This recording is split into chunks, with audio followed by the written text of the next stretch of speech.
Narayanganj city কর্পোরেশনের ৬ নম্বর ওয়ার্ডের councillor ও সিদ্ধিরগঞ্জ থানা যুবলীগের সভাপতি মতিউর রহমান মতি একসময় ছিলেন আদমজি জুট মিলের শ্রমিক। তার বাবা ছিলেন শান্তি কমিটির সদস্য।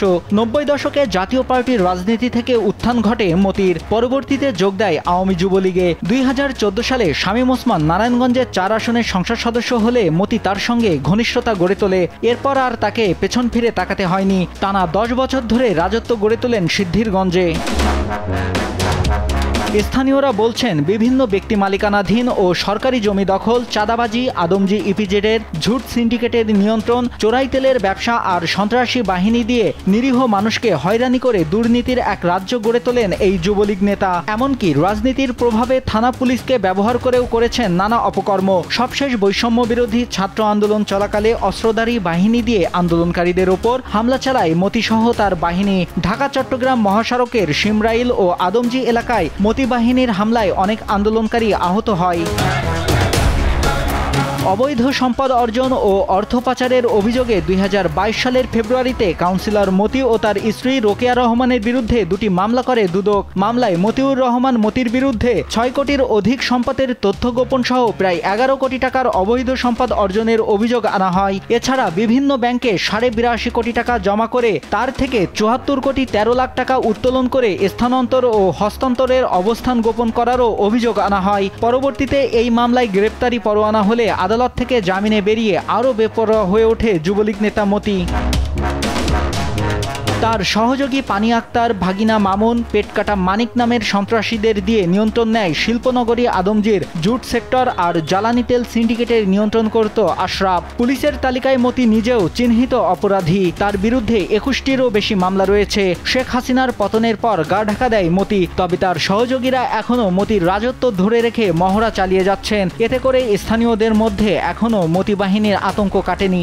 এই যত জায়গা দেখেন এদিক দিয়া এই সম্পূর্ণ জায়গা মতি দখল করছে। যা দেখতেছেন ভূমিদস্যু, চাঁদাবাজি, ইপিজেডের একত্রভাবে জুটের ব্যবসা নিয়ন্ত্রণ, ফ্যাক্টরি এলাকা জিম্মি কইরা বিভিন্ন লোক যে ব্যবসা করছে, এই ব্যবসা করলো তারা চাঁদা দিয়া ব্যবসা করতে হয়েছে। সে আওয়ামী লীগের কারণে সবই জিম্মি ছিল, তার বিরুদ্ধে কেউ কথা বলতো না। এলাকাবাসী বাহিনী ছিল, কেউ কথা বললে হাত পা ভেঙে দিত, করতো। দেশ টিভির অনুসন্ধানে বেরিয়ে এসেছে যুবলীগ নেতা মতির সিদ্ধিরগঞ্জেই অন্তত ১২টি বাড়ি রয়েছে। তার মধ্যে আইলপাড়ায় ডুপ্লেক্স বাড়িসহ ৭টি বাড়ি, শাইলো এলাকায় ৬তলা বাড়ি, কদমতলীতে ৩তলা বাড়ি, এছাড়া অন্যান্য বাড়িগুলি টিনশেড করে ভাড়া দিয়েছে। রাজধানী বসুন্ধরা ও উত্তরায় একাধিক ফ্ল্যাটের মালিক সে। কদমতলীতে সরকারি জায়গা দখল করে গড়েছেন বিশাল মার্কেট ও বাজার। দেশ ছাড়িয়ে মালয়েশিয়াতে গড়েছেন সেকেন্ড হোম। সেখানেও তার একাধিক প্রতিষ্ঠান রয়েছে বলে জানিয়েছেন স্থানীয়রা। ৯০ দশকের শ্রমিক মতি এখন চলাফেরা করে প্রায় কোটি টাকা মূল্যের দুটি গাড়িতে। দুর্নীতির মামলার আসামি হয়েও আওয়ামী লীগের সাবেক এমপি শামীম ওসমানের ঘনিষ্ঠজন পরিচয়ে সিদ্ধিরগঞ্জে লুটপাট করে সাম্রাজ্য গড়ে তোলা মতিসহ তার সহযোগীদের আইনের আওতার আনার দাবি জানিয়েছেন সুজন ও মানবাধিকার কমিশনের নেতারা। ক্ষমতাসীন দলের যারা প্রভাব খাটিয়ে এতদিন বিভিন্ন রকমের চাঁদাবাজি, ক্ষমতার প্রভাব দেখিয়ে সন্ত্রাসী, বিভিন্ন রকমের অপকর্ম করে বেরিয়েছে, তাদের মধ্যে মতি নারায়ণগঞ্জ সিদ্ধিরগঞ্জের অঞ্চলের কাউন্সিলর। আমরা তো বিচার চাই, সেটা আইনগতভাবে বিচার চাই, ন্যায্য বিচার চাই, এটা হলো আইনের আওতায় চাই। সিদ্ধিরগঞ্জে চাঁদাবাজি, দখলবাজি বন্ধসহ আদমজিকে সন্ত্রাসী মুক্ত করতে মতিসহ তার সহযোগীদের বিরুদ্ধে দ্রুত ব্যবস্থা নেওয়ার কথা জানিয়েছেন জেলা প্রশাসক। সড়ক জনপদের জায়গায় গড়ে তোলা মতির অবৈধ স্থাপনা উচ্ছেদের কথা জানিয়েছেন জেলার নির্বাহী প্রকৌশলীরা।